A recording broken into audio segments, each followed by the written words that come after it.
बहुत अच्छा चैप्टर है, ये आपको पढ़ना एकदम जरूरी है, टीचर के रूप में जरूर जानना चाहिए, स्टूडेंट और टीचर दोनों के रूप में, ठीक है ना। मोटिवेशन क्या है समझिएगा।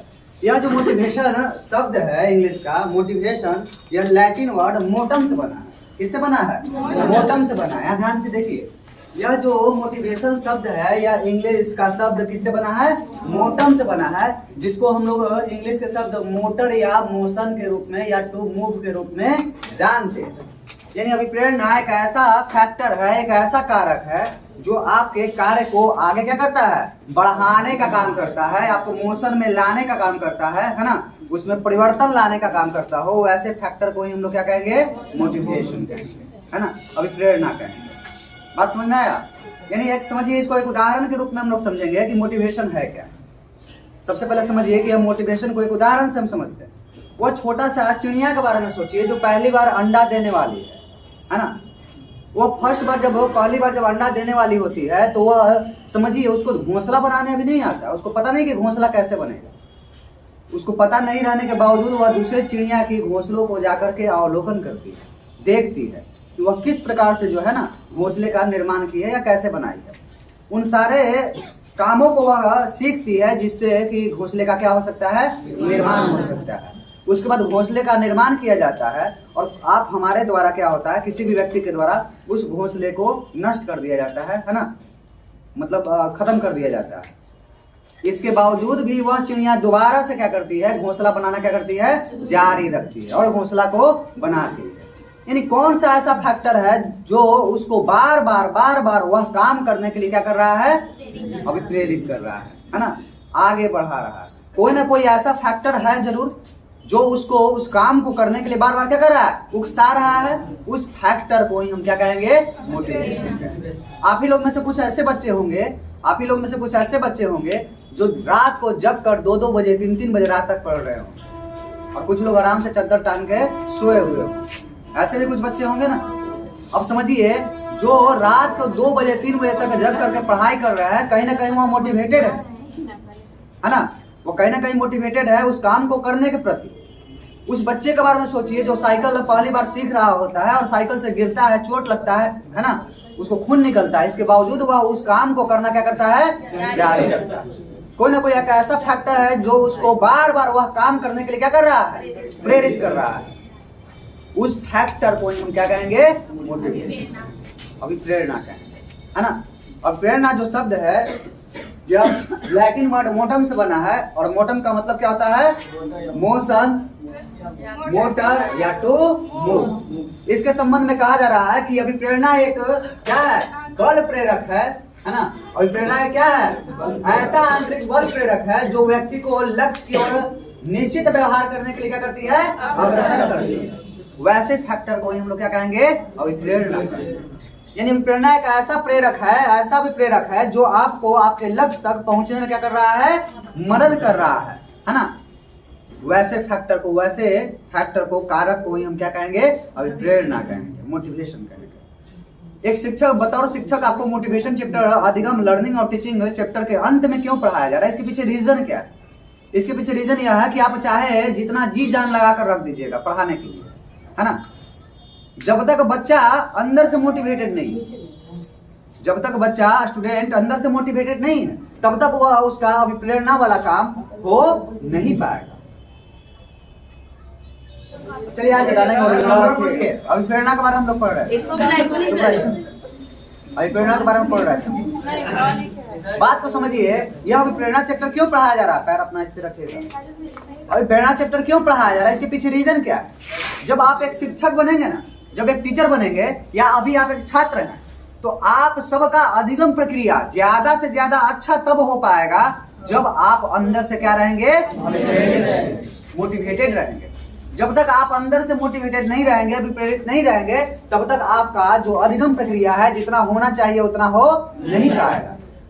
चाहे टीचर कितना बड़ा टीचर क्यों ना हो, कितना महान टीचर क्यों ना हो, मनोवैज्ञानिक ही क्यों ना हो, वो अभी आकर अगर आपको पढ़ाएंगे तो आपका अधिगम प्रक्रिया जितना होना है उतना नहीं हो पाएगा जब तक कि आप अंदर से मोटिवेटेड नहीं रहेंगे, है ना। जब तक आपको उस लक्ष्य को पाने का जो लालसा होता है वह अंदर से नहीं आएगा कि नहीं हमको हर हाल में पा लेना है, तब तक आपका अधिगम प्रक्रिया जितना होना है उतना हो नहीं पाता। अब आप ही लोग में से कुछ लोग हैं इधर ऑनलाइन क्लास करेंगे, ऑफलाइन क्लास करेंगे, 10 जगह 10 तरह का काम करेंगे, फिर भी उनका अधिगम प्रक्रिया उतना नहीं है। और एक जो है टीचर मोटिवेटेड है, स्टूडेंट मोटिवेटेड होकर दिन रात लगा हुआ है, उस काम को हर तरह का उस रास्तों को चुन रहा है, खोज रहा है और खोज करके उस चीज के लिए दिन रात लगे हुए हैं, उसका अधिगम प्रक्रिया आपका और उसमें आसमान जमीन का अंतर आ जाता है। रीजन क्या है? क्योंकि वह मोटिवेटेड है उस काम को करने के लिए और आप मोटिवेटेड नहीं है।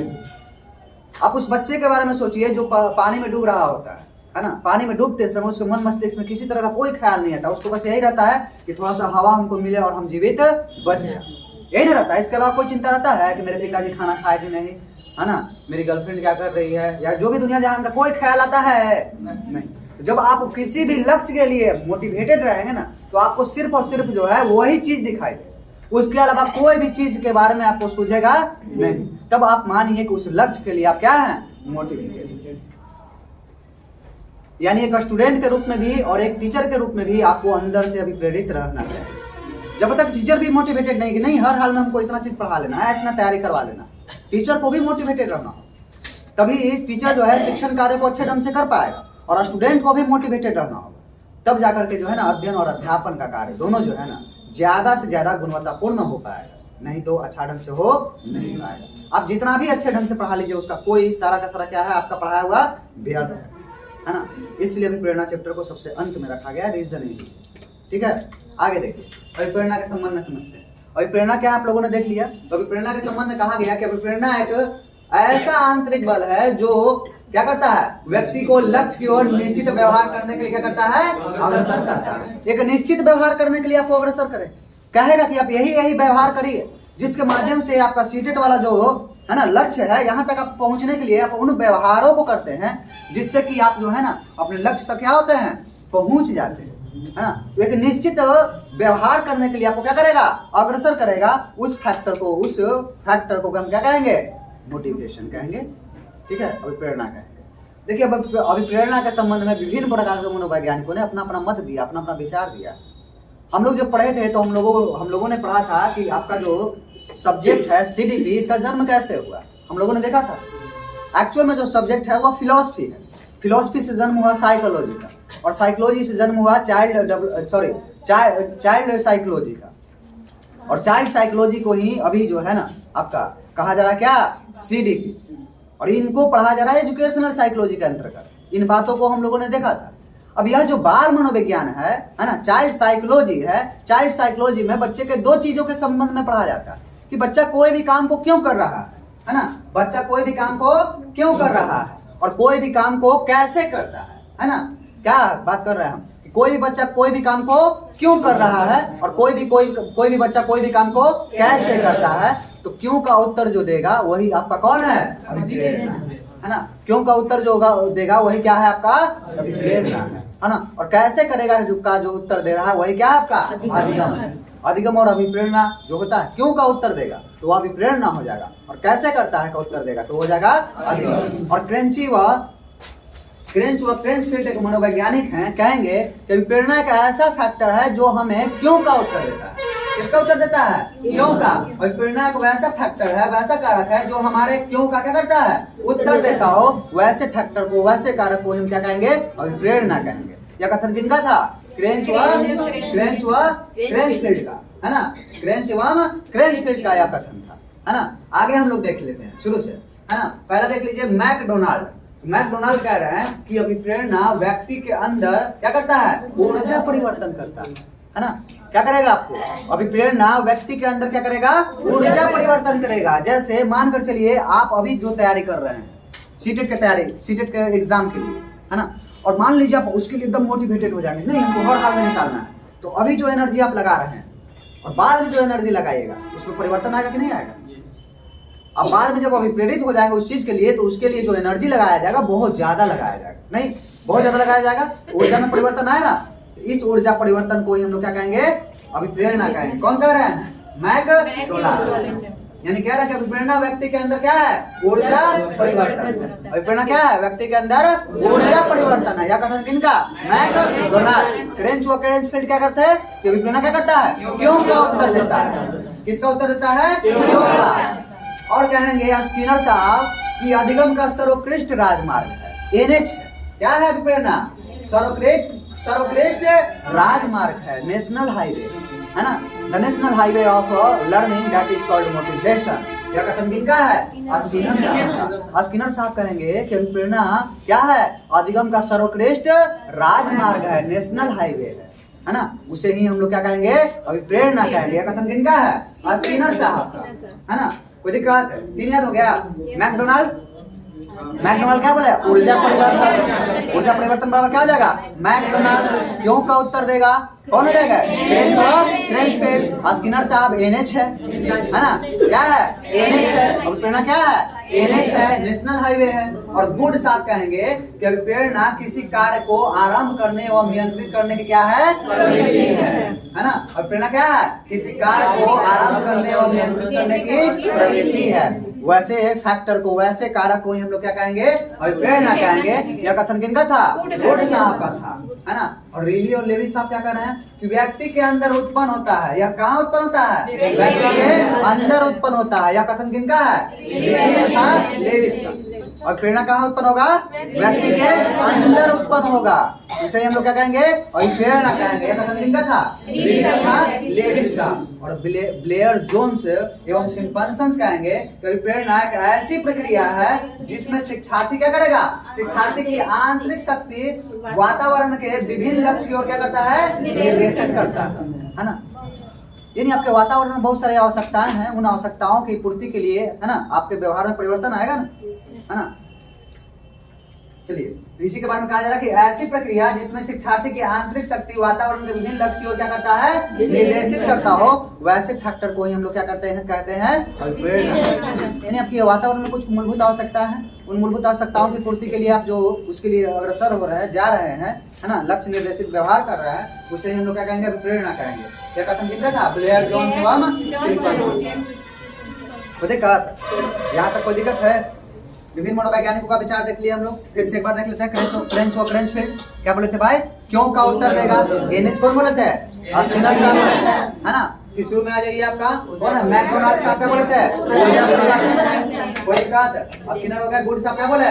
क्या करते हैं? कोई कार्य को आरंभ करना और नियंत्रित करने का कार्य करेगा है ना, क्या करेगा? गुड।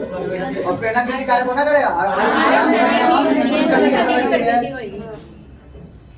व्यक्ति के अंदर उत्पन्न होता है, व्यक्ति का अंदर उत्पन्न होगा। कौन कहते हैं? लेविस साहब। ब्लेयर जोन्स एवं सिम्पसन साहब क्या कहेंगे? ऐसी प्रक्रिया जिसमें शिक्षार्थी की आंतरिक शक्ति वातावरण के विभिन्न लक्ष्य की ओर क्या करता है? निर्देशित करता हो, वैसे फैक्टर को ही हम लोग क्या कहेंगे? अभिप्रेरणा कहेंगे। यह कथन किनका था? ब्लेयर जोन्स एवं सिम्पसन का। वो देखा था यहाँ तक। यानी अभिप्रेरणा के संबंध में हम लोगों ने देख लिया। अभिप्रेरणा मोटिवेशन क्या है? मोटम, लैटिन वर्ड मोटम से बना है, जिसको इंग्लिश में हम लोग क्या कहते हैं? मोशन या टू मूव है ना। यानी अभिप्रेरणा के संबंध में हम लोगों ने पढ़ा कि अभिप्रेरणा एक ऐसा आंतरिक बल है, प्रेरक है, जो व्यक्ति को लक्ष्य की ओर क्या करता है? निश्चित व्यवहार करने के लिए क्या करता है? तत्पर बनाता। वैसे फैक्टर को ही हम लोग क्या कहेंगे? अभिप्रेरणा कहेंगे। ठीक है, आगे देखिए। अब देखिए अभिप्रेरणा के संबंध में, अभिप्रेरणा के घटक के संबंध में बात किया जाता है तो अभिप्रेरणा का मुख्य जो घटक है वह 4 है। कितना है? 4। उत्तेजना, आकांक्षा, प्रेरणा, डन। उत्तेजना, आकांक्षा, प्रेरणा, डन। उत्तेजना, आकांक्षा, प्रोत्साहन, डन। उत्तेजना, आकांक्षा, प्रोत्साहन, डन। उत्तेजना, आकांक्षा, प्रोत्साहन, डन। उत्तेजना, आकांक्षा, प्रोत्साहन, डन। उत्तेजना, आकांक्षा, प्रोत्साहन, डन। उत्तेजना, आकांक्षा, प्रोत्साहन, डन। सीधे देखता है कभी उठा कर देगा निम्न में से कौन घटक है, कौन नहीं। देखिए उत्तेजना, एक्साइटमेंट, यदि एक घटक है नहीं है। जब आप उत्तेजित रहते हैं, एक्साइटेड रहते हैं किसी भी काम करने के लिए, देखते हैं आपका वह काम बड़ा आसानी से हो जाता कि नहीं हो जाता? अरे बाप आज अमिताभ बच्चन आना है, देखबे करबे करेंगे, एकदम पॉल पर चढ़ जाते हैं। चढ़ना आता था आपको? चढ़ गया कि नहीं? अक्षरा सी आने वाली है, कुछ लेकिन कहेगा अरे भाई है ना, बड़ा बड़ा पीपल के पेड़ों पर देख रहे हैं, बार चढ़ नहीं आता है, चढ़ा जाता है, नहीं चढ़ जाता है। एकदम क्या है उसका? एक्साइटमेंट है, वो एक्साइटमेंट को रोक नहीं पा रहा है, वो एकदम एक्साइटेड है कि आज मिल ही लेवे करेंगे, अक्षरा से हाथे मिला ही लेंगे भाई, चाहे हाथ टूट का नहीं है ना। सब हाथवा ऐसे डर लगाएगा भिड़वा में, ऐसे करके हम देखे हैं भिड़वा में ऐसे करके डर लगाएगा। अरे भाई ऐसा काम करिए, ऐसा काम करिए कि वो आपसे हाथ ऐसे बहाना मिलने के लिए, ऐसा काम आप करिए ना भाई। तो आप लोग यही करते हैं, इतना एक्साइटेड हो गए अंदर से ना कि अब तो अक्षरा सिंह एकदम हाथवा छू ही लिए रे भाई। नहीं, बात समझ रहे हैं ना? यही एक्साइटमेंट है ना। अब आते आते मत करिए आप, देखिए इधर एक्साइटमेंट को रोक कर रखिए थोड़ा सा। नहीं तो देखिए एक्साइटमेंट क्या है, जिसको हम उत्तेजना कह रहे हैं। उत्तेजना क्या है भाई? एक्साइटमेंट क्या करेगा? यह भी घटक है किसका? अभिप्रेरणा। ये क्या करेगा आपको? यह शक्ति प्रदान करेगा। किसी भी बच्चे को क्या करेगा? शक्ति प्रदान करेगा। जब बच्चा जो होगा एक्साइटेड होगा किसी भी काम को करने के लिए, तो उसको वह अतिरिक्त बल का काम करेगा। नहीं दिखते हैं एकदम पोल पर चढ़ जाता है, देखिए उत्तेजना के बारे में हम लोग देख रहे हैं, है ना? देखिए उत्तेजना के बारे में कहा गया कि जो घटक है यह अभिप्रेरणा का, चुप रहिए, जो अभिप्रेरणा का घटक है उत्तेजना, है ना, एक्साइटमेंट, यह उत्तेजना क्या करेगा? शक्ति प्रदान करेगा। क्या करेगा? शक्ति प्रदान करेगा। क्या करता है? शक्ति प्रदान करेगा आपको। इसके अलावा कह रहा है कि यह दिशा निर्देश नहीं देता है। ऐसा नहीं कि आपको दिशा निर्देश देगा, गाइडलाइन नहीं देता है आपको। एक्साइटमेंट गाइडलाइन देगा है? गाइडलाइन सब तो गाइडलाइन अपने तोड़ते हैं नहीं। और कॉल पर चढ़ के तो गाइडलाइन है वो भाई। कोई पीपल पे पेड़ पर चढ़ा है देखने के लिए, हाँ, आलिया भट्ट को है ना।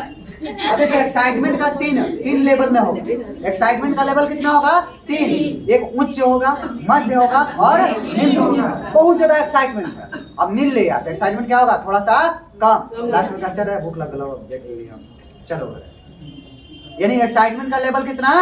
3, उच्च, मध्य और निम्न। ठीक है, देखिए यह इंजन के समान हुआ। यह एक्साइटमेंट क्या है? इंजन के समान है, परंतु मार्ग परिवर्तित करने वाला है। आज है आलिया भट्ट ना, तो कल रहेगी दीपिका पादुकोण, अब परसों हो जाएगी करीना कपूर। अभी नया नया हीरोइन आई है 2-3। नहीं, एक्साइटमेंट क्या करता है? मार्ग बदलने वाला होता है। आज इसके लिए एक्साइटमेंट, कल उसके लिए एक्साइटमेंट। किसी भी चीज के लिए कह रहे हैं हम। आज सीटेड आपका एक्साइटमेंट है। आज आपका एक्साइटमेंट सीटेड, कल हो जाएगा KBS, परसों हो जाएगा NBS, आगे हो जाएगा नेट JRF, जो भी वगैरह वगैरह। जैसे ही पूर्ति हुआ आपका लक्ष्य मिला तो चेंज होगा लक्ष्य चेंज हुआ तो आपका एक्साइटमेंट भी क्या हो जाएगा? चेंज हो जाएगा। बात समझ गया ना? यह मार्ग बदलने वाला, ध्यान रखिए। यह साधन नहीं है, यह प्रेरणा का यह साधन नहीं है, याद रखिएगा। आपका जो एक्साइटमेंट है, उत्तेजना है, यह प्रेरणा का साधन नहीं है। आगे देखिए आकांक्षा, इच्छा का उच्चतम अवस्था। आकांक्षा नहीं कहता मेरा आकांक्षा है ये काम कर रहे हैं, नहीं। तो आकांक्षा भी जो है वह अभिप्रेरणा का क्या है? एक घटक है। आकांक्षा क्या है? क्या करेगा भाई? उत्तेजना स्तर से इसका सीधा संबंध होता है। अगर आपका आकांक्षा जैसे ही आया वैसे ही आप खुद को खुद क्या हो जाएगा? अभिप्रेरित हो जाएगा। कोई भी चीज का आकांक्षा आया नहीं, आकांक्षा है, मेरा इच्छा है अमिताभ बच्चन से मिलने का। अमिताभ बच्चन से मिलने के चक्कर में कोई हर वह काम करिएगा जिससे कि उससे क्या हो सकता है? मिला जा सकता है। आकांक्षा, बात समझ रहे हैं ना? तो क्या है? यह मोटिवेशन से इसका क्या होगा? सीधा संबंध। आगे देखा जा रहा है कि बच्चा देखिए देखते कुछ और, देखना कुछ और चाहते हैं, तो क्या हो जाता है? उत्तेजित हो जाता है। आकांक्षा जब रहेगा ना, ध्यान रखकर रहेगा वहीं, नहीं हमेशा सोचते रहेगा वही चीज के चक्कर में, हमेशा वही आपका क्या है? आकांक्षा है। अगला है प्रोत्साहन। प्रोत्साहन जो है ना, यह भी कहीं ना कहीं अभिप्रेरणा का क्या है? एक घटक। बात को समझिएगा, अभिप्रेरणा का प्रोत्साहन भी क्या है? एक घटक है। प्रोत्साहन भी देखिए इसमें क्या होगा? प्रोत्साहन राशि के रूप में आप देखते होंगे BPSC वगैरह में PT में निकाले 50,000 रुपया, देखते हैं प्रोत्साहन राशि है। उस प्रोत्साहन राशि के चक्कर में बहुत लोग क्या करते हैं? कम से कम 50,000 मिलेगा, PT निकाले, PT निकाला गलती से मेंसो निकल गया। बात समझ गए? नहीं ऐसा होता है, मत कहिए। यानी देखिए लक्ष्य तक पहुंचने वाला यह साधन है। प्रोत्साहन क्या है? साधन है। यह जो है ना, अब अभिप्रेरणा का क्या है? एक साधन है। इसके अलावा कह रहा है कि पुरस्कार रूप में भी यह हो सकता है। किस रूप में हो सकता है? पुरस्कार रूप में भी हो सकता है, ठीक है। और प्रोत्साहन जो होता है वह धनात्मक तथा ऋणात्मक दोनों तरह का पुनर्वलन इसके अंतर्गत आएगा, ध्यान रखिएगा। धनात्मक और ऋणात्मक दोनों तरह का आएगा। प्रोत्साहन एक आपका घटाने वाला भी रहता है, नहीं प्रोत्साहन तो हमेशा पॉजिटिव में ही रहेगा। हतोत्साहन क्या रहेगा? घटाने वाला। प्रोत्साहन का रूप दो, एक बढ़ाने वाला, एक घटाने वाला। एक बट तुमसे ना निकलेगा सीधे, आएगा कि नहीं, हर हाल में निकल जाएगा, तुम पढ़ो ना। ऐसे करके आपको प्रोत्साहित किया जा रहा है। प्रोत्साहन के रूप में आप किसी को पैसा दे सकते हैं, नहीं रुपया वगैरह वगैरह, बात समझ रहे। पुनर्बलन के रूप में दे सकते हैं। तो पुनर्बलन दो तरह का होता है, पॉजिटिव और एक नेगेटिव। चलिए आगे दंड। दंड दंड भी कहीं ना कहीं आपका जो है ना, दंड भी जो कहीं ना कहीं है आपका, वो अभिप्रेरणा का क्या है, एक घटक है। और बोम्फस स्मिथ कहेंगे कि विद्यालयी दंड जो है ना, विद्यालयी बोम्फस स्मिथ जो कहेंगे, बोम्फस स्मिथ जो कहेंगे कि विद्यालयी दंड जो है ना, वो प्रतिशोध नहीं है, बदला नहीं है। ऐसा नहीं कि टीचर आपसे बदला ले रहा है, ऐसा नहीं है। और लिखिए, सुनिए, कह रहे हैं ना, बात को समझिएगा। ये कह रहे हैं, बोम्फस स्मिथ कह रहे हैं कि जो विद्यालयी दंड है ना, टीचर आपको दंडित करते हैं, ऐसा नहीं कि आपको क्या कर रहे हैं कि वह आपसे बदला ले रहे हैं, है ना, आपसे प्रतिशोध निभा रहे हैं, ऐसा नहीं। वह बस आपको प्रशिक्षित करना है, वह प्रतिशोध नहीं है। विद्यालयी दंड जो है वो प्रतिशोध नहीं है, वह आपको प्रशिक्षित किया जाता है कि कैसे बैठना, कैसे रहना। बात समझ गया ना? हाँ, ध्यान रखिएगा। यानी आप ध्यान रखिए, चार आपका घटक आया, कौन कौन, किसका, और प्रेरणा का। इससे ज्यादा भी हो सकता है, लेकिन 4 घटक कम से कम दिमाग में रखिए, जो एग्जाम में सीधा पूछता है। पहला कौन कौन था, उत्तेजना, देखिए प्रेरणा का तत्व, प्रेरणा का तत्व, प्रेरणा का तत्व 2 है। प्रेरणा का तत्व कितना, 2, एक पॉजिटिव और दूसरा नेगेटिव।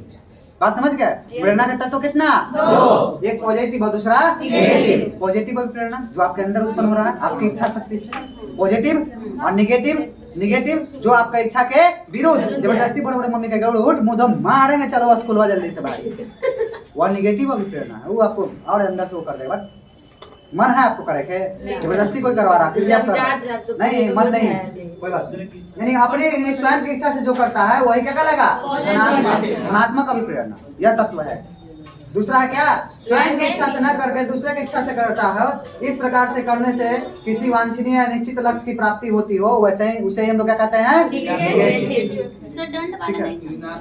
ना समझे तो कोई बात नहीं, बाद में समझाइए। चलिए, प्रेरकों का वर्गीकरण, प्रेरकों का वर्गीकरण, मोटिवेशन का प्रकार बताया गया विभिन्न मनोवैज्ञानिकों के द्वारा, है ना। बात समझिएगा, एक ही बात समझिएगा। अब बुद्धि का मान लीजिए प्रकार, कोई एक कारक सिद्धांत दिया, कोई द्विकारक सिद्धांत दिया, कोई समूहकारक दिया, कोई बहुकारक दिया, कोई बहुबुद्धि दिया, है ना, कोई तंत्र दिया ना लोग। उसी प्रकार से अभी प्रेरणा को वर्गीकृत करने का मुख्य रूप से 3 मनोवैज्ञानिकों का नाम है। कितने मनोवैज्ञानिक, 3। पहला मनोवैज्ञानिक का नाम है मोस्ले। पहला कौन है, मोस्ले। मोस्ले साहब कहेंगे कि प्रेरणा 2 प्रकार का होता है। कितने प्रकार का, 2। कौन कौन है भाई, जन्मजात और अर्जित। कौन है, जन्मजात और अर्जित। तो जन्मजात और अर्जित प्रकार कौन बदले थे, मोस्ले।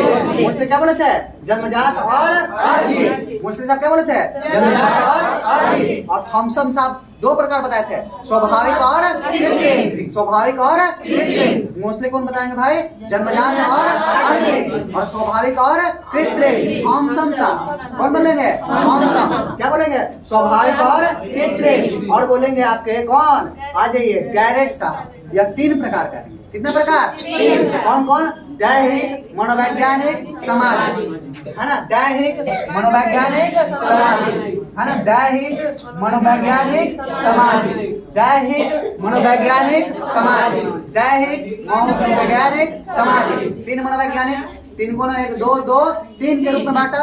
2 में आपका कौन है, पहला मोस्ले। कौन कौन है, जन्मजात और अर्जित। जन्मजात अर्जित कौन, मोस्ले। दूसरा आ जाएगा थॉमसन, कौन रहेगा, स्वाभाविक और कृत्रिम। और तीसरा आ जाएगा कौन, गैरेट। कौन कौन, दैहिक, मनोवैज्ञानिक, सामाजिक। दैहिक, मनोवैज्ञानिक, सामाजिक। दैहिक, मनोवैज्ञानिक, सामाजिक। ठीक है, याद रखिएगा। दैहिक, मनोवैज्ञानिक और सामाजिक कौन बोले थे, गैरेट साहब, है ना। आपका जन्मजात और अर्जित कौन बोले थे, जन्मजात और अर्जित कौन, और दूसरा जाइए थॉमसन साहब, स्वाभाविक और कृत्रिम। और अब आ जाइए गैरेट। गैरेट कौन बोले थे, कौन सा, दैहिक, मनोवैज्ञानिक, सामाजिक। दैहिक, मनोवैज्ञानिक, सामाजिक। क्लियर हो गया, 3 मनोवैज्ञानिक। डायरेक्ट देता है क्वेश्चन कि स्वाभाविक कौन बताया था, एक प्रकार याद रहना होगा ना। मनोवैज्ञानिक कौन बताया था, गैरेट। सामाजिक कौन बताया था, है ना। दैहिक कौन बताया था, गैरेट। बात समझ रहे हैं, ऐसे करके पूछेगा। इसलिए आप इसको कंफ्यूजन में नहीं रहे, रट के रखो। कुछ चीज को रट के नहीं, अब समझ लिए हम लोग, अब उसको याद भी कर जाना, आपको रटना नहीं है। चलिए देखिए, अब प्रेरकों का वर्गीकरण पहला कौन थे, मोस्ले साहब, जन्मजात और अर्जित। कुछ अभिप्रेरणा आपके अंदर में जन्म से है, कुछ अभिप्रेरणा क्या आपके अंदर में, जन्म से है। आप जन्म लिए तो आपके अंदर में कुछ अभिप्रेरणा पहले से मौजूद, जन्म लिए हैं अभिप्रेरणा। जैसे आप जन्म लिए हैं तो शारीरिक आवश्यकता है आपका, भूख लगेगा, प्यास लगेगा, काम, निद्रा, विश्राम, ये सब क्या है आपका जन्मजात अभिप्रेरणा। क्या आपका भूख, प्यास, काम, निद्रा और विश्राम, ये सब क्या है आपका जन्मजात अभिप्रेरणा है। क्या आपका जन्मजात है। जितना दुनिया के बच्चे जन्म लेंगे उन सबको भोजन, भूख लगेगा, प्यास लगेगा, काम का मन करेगा, है ना, निद्रा चाहिए उसको और विश्राम का जगह चाहिए, यानी यह जन्मजात। जन्मजात कौन कौन है आपका, याद रखिएगा, भूख, प्यास, काम, निद्रा, विश्राम। और दूसरा ये अर्जित। अर्जित में क्या आ जाएगा आपका रुचि, आदत, सामुदायिकता, है ना, यूनिवर्सल या नहीं है।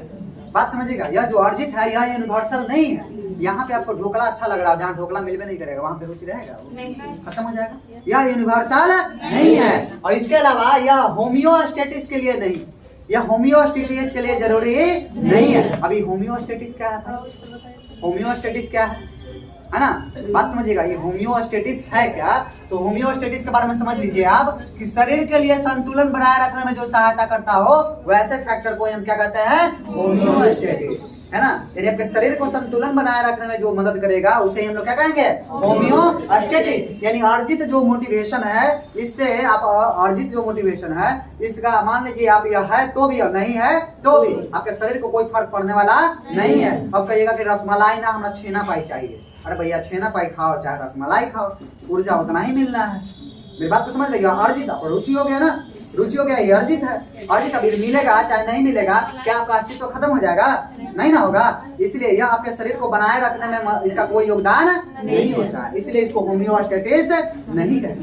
किसको, अर्जित को कहेंगे होम्योस्टेटिस। ये आपके शरीर का संतुलन बनाए रखने में इसका कोई योगदान है, मतलब नहीं रहेगा तो अपने नहीं जीवित रहेगा, रह सकते हैं ना, इसलिए इसका ये होम्योस्टेटिस के लिए जरूरी नहीं है। और होम्योस्टेटिस के लिए बिल्कुल जन्मजात एकदम भूख, प्यास, काम, निद्रा, विश्राम एकदम चाहिए ही चाहिए। आपको जीवित रहने के लिए, अपने अस्तित्व को बनाए रखने के लिए आपको इसका एकदम जरूरत पड़ेगा ही पड़ेगा, नहीं पड़ेगा। चलिए ठीक है, आगे देखिए ना, बात करेंगे जैविक दर्शन आ जाएगा, है ना, आगे देखिए ना।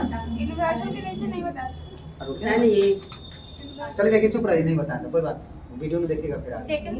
थॉमसन, चलिए देखिए थॉमसन साहब दो भाग में, कौन, स्वाभाविक और कृत्रिम। थॉमसन साहब कितना भाग में है, दो, स्वाभाविक और कृत्रिम। स्वाभाविक में क्या आएगा, स्वाभाविक में क्या आ जाएगा, जो स्वाभाविक रूप से जो आप काम कर लेते हो, नहीं बनावटी नहीं है, वो क्या है, स्वाभाविक हमारे अंदर में है, पहले स्वाभाविक रूप में, स्वभाव में मेरा है।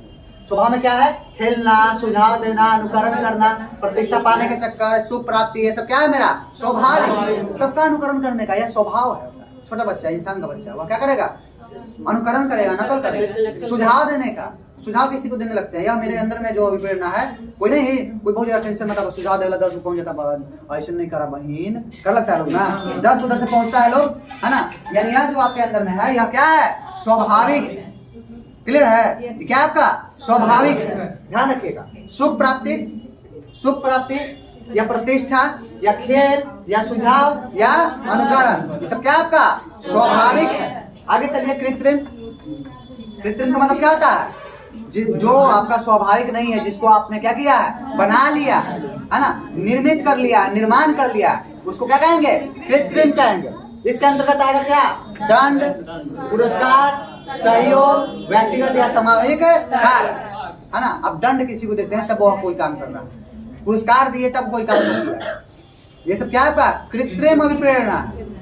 क्या है आपका कृत्रिम अभिप्रेरणा, यह आपका यह स्वाभाविक अभिप्रेरणा नहीं है। तीसरा आ जाइए आप, गैरेट साहब ने 3 भाग में बांटा था, है ना। कौन कौन है भाई, दैहिक, मनोवैज्ञानिक और सामाजिक। दैहिक, मनोवैज्ञानिक और सामाजिक। दैहिक मतलब क्या हो जाएगा, शरीर से जिसका संबंध है, किससे संबंध रहेगा, शरीर से। शरीर की कुछ मूलभूत आवश्यकताएं है ना, जिसका शरीर से, शरीर की पूर्ति के लिए, शरीर की आवश्यकता की अगर पूर्ति करेगा तो वैसे अभिप्रेरणा के प्रकार को हम लोग क्या कहेंगे, दैहिक या जैविक। इसके अंतर्गत क्या आ जाएगा, भूख, प्यास, काम, निद्रा और विश्राम। यह यूनिवर्सल है, ये क्या है, यूनिवर्सल है। शरीर की आवश्यकता दुनिया के प्रत्येक व्यक्ति को, ऐसा नहीं कि दाव के व्यक्ति को शरीर की आवश्यकता है और बाकी को नहीं है ना। आगे चलिए, यह होम्योस्टेटिस के लिए एकदम जरूरी है। क्या है आपका, होम्योस्टेटिस के लिए एकदम जरूरी है। कौन, दैहिक या जैविक। दैहिक या जैविक जो है, या होम्योस्टेटिस के लिए, आपके शरीर के लिए यह संतुलन बनाए रखने में इसका क्या करता है, मदद करेगा, सहायता करेगा। कौन? जैविक या दैहिक मोटिवेशन। अब आप खाने पीने के लिए मोटिवेटेड है नहीं, खाते पीते हैं ही नहीं, तो क्या होगा, अपना शरीर की आवश्यकता की पूर्ति हो पाएगा? नहीं हो पाएगा। यानी जैविक या दैहिक जो मोटिवेशन है वह आपके होम्योस्टेटिस के लिए क्या है, एकदम जरूरी है। आगे चलिए, मनोवैज्ञानिक, मनोवैज्ञानिक अभिप्रेरणा, इसके अंतर्गत आ जाएगा क्रोध, भय, प्रेम, दुख और आनंद। जब आप क्रोध में रहते हैं, किसी से मारा पीटी कर लेते हैं कि नहीं कर लेते, झगड़ा कर लेते हैं ना, आपकी कुछ उस क्रोध की वजह से कुछ मूल प्रवृत्ति आएगा।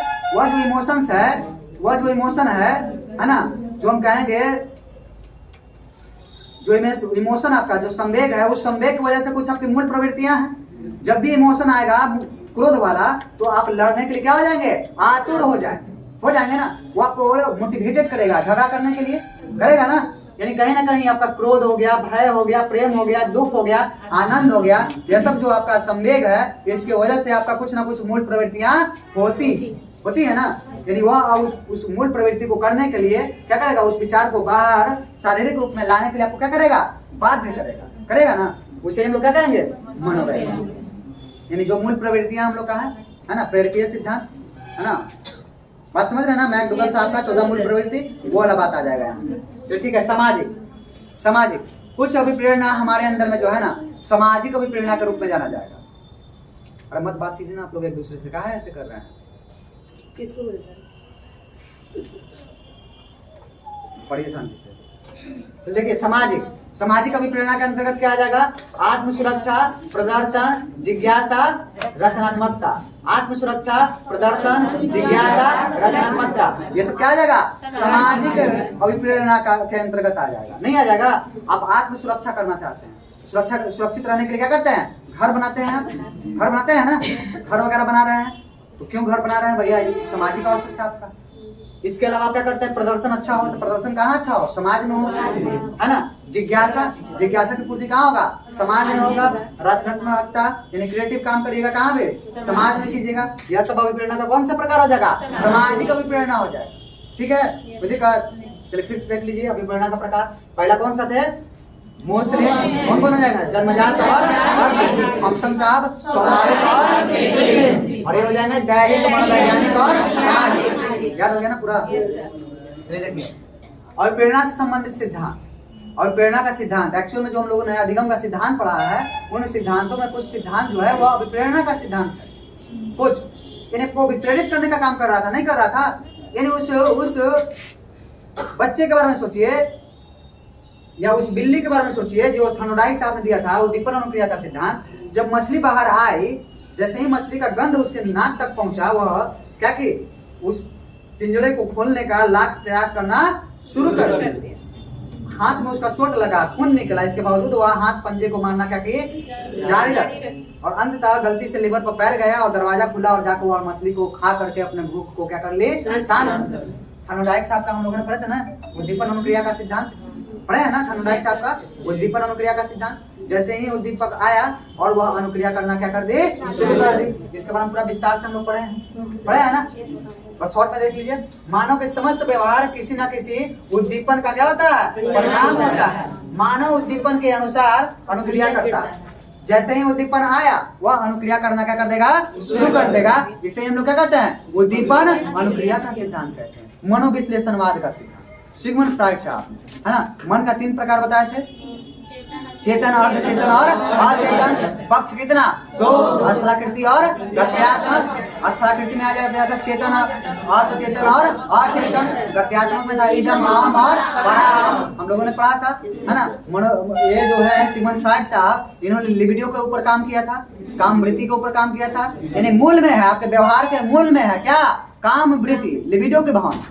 यानी जो भी आप काम कर रहे होते हैं, है ना, उसके अंदर में मूल में कौन है, लिबिडो है। यानी कहेंगे फ्राइड साहब कि मानव की समस्त कार्य व्यवहार के मूल में कौन है, उसकी यौन इच्छा है। क्या है, यौन इच्छा है ना। एवं सुखदायी प्रवृत्ति में निहित होती है। किसमें निहित होगी, यौन इच्छा और सुखदायी प्रवृत्ति में क्या होता है, निहित होता है। इसके अलावा इन्होंने कहा था कि मानव मस्तिष्क जो है एक बर्फ के चट्टान के समान। जिस प्रकार से एक पानी भरे हुए कंटेनर में बर्फ ऐसे डाला हुआ है, 90% हिस्सा जो आपको दिखाई नहीं दे रहा है, 10% जो दिखाई देता है, यही चेतन है। और यह 90% क्या है? अचेतन है। जो अपने अंदर में जो है ना, आप अपने गणित इच्छा पाप कुकर्म सारे चीजों को मन के अंदर में क्या करते हैं? दबा के रखते रहते हैं, है ना? वही क्या आपका अचेतन है ना? यही बात कहा गया था। ये देख लिए दो सिद्धांत हम लोग। तीसरा सिद्धांत देखिए मोस्ले साहब का मानवतावाद का सिद्धांत। अब्राहम मोस्ले साहब अमेरिकन साइकोलॉजिस्ट थे, जिन्होंने 1954 ईस्वी में, है ना, आवश्यकता का सिद्धांत दिया था, पदानुक्रमित आवश्यकता का सिद्धांत दिया था, मांग आपूर्ति का सिद्धांत दिया था, मानवतावाद का सिद्धांत दिया था। इन्होंने हमारे मूलभूत आवश्यकताओं की संख्या कितना बताया? 5। शारीरिक सुरक्षा, प्रेम, आत्मसम्मान और आत्माभिव्यक्ति। इसके बारे में पूरा विस्तार से हम लोग पढ़े हैं मानवतावाद का सिद्धांत, अब्राहम मोस्ले, है ना, पढ़ा गया है ना। इसलिए इस पे बात करिए, ये भी क्या है? प्रेरणा का एक सिद्धांत है। अंतर्नाद का सिद्धांत दिया गया था फल के द्वारा, प्रोत्साहन का सिद्धांत दिया गया था बोल्स तथा होफमैन के द्वारा, और शारीरिक क्रिया का सिद्धांत दिया गया था मार्गन के द्वारा। ठीक है, आगे देखिए मोटिवेशन साइकिल।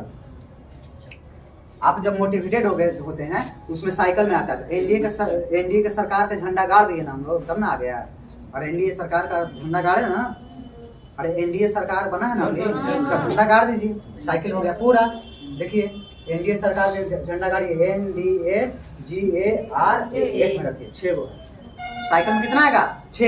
देखिए पहला क्या है? नीड।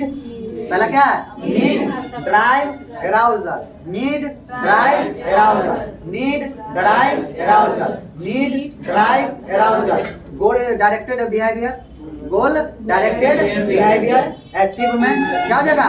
अचीवमेंट, और reduction of arousal, reduction of arousal, reduction of arousal. Last में मिलके आ जाएगा क्या चीज? नीड। समझ गया? देख लीजिए इसको एक बार, यहाँ पे देखिए ना, need, drive, arousal, goal directed behaviour, achievement, reduction of arousal, last में आ गया नीड। बात समझ गए? एनडीए के झंडा का कर दीजिए, गाड़ दीजिए। एनडीए के झंडा का करिए, गाड़िए, और लास्ट में RA, गारा, रा को एक साथ रखिए, है ना? रिडक्शन ऑफ एराउजल हो गया सेट। देख लीजिए ना, देखिए need, drive, arousal, goal directed behaviour, क्या जगह? अचीवमेंट, क्या जगह? रिडक्शन ऑफ एराउजल, और लास्ट में आ जाएगा नीड। कोई दिक्कत? अब देखिए एक चीज को समझिए, सबसे पहले कुछ आवश्यकता रहता है हमारा। सबसे पहले क्या रहता है? आवश्यकता। जैसे ही कुछ आवश्यकता की ये अनुभूति हम लोगों को होती है तो हम लोग क्या करते हैं? हमारे अंदर में क्या चीज की उत्पत्ति होगी? चालक का। अब भूख लगा है, खाना का आवश्यकता है आपको, तो आपके अंदर में भूख आया, यह ड्राइव का काम करेगा, है ना, चालक का काम करेगा। फिर आप क्या होते हैं? एक्साइटेड, उत्तेजित होते हैं। नहीं जल्दी बनाओ ना मम्मी, जल्दी खाएंगे, पता है ना, यही एराउजल है। नहीं, उत्तेजित होइएगा।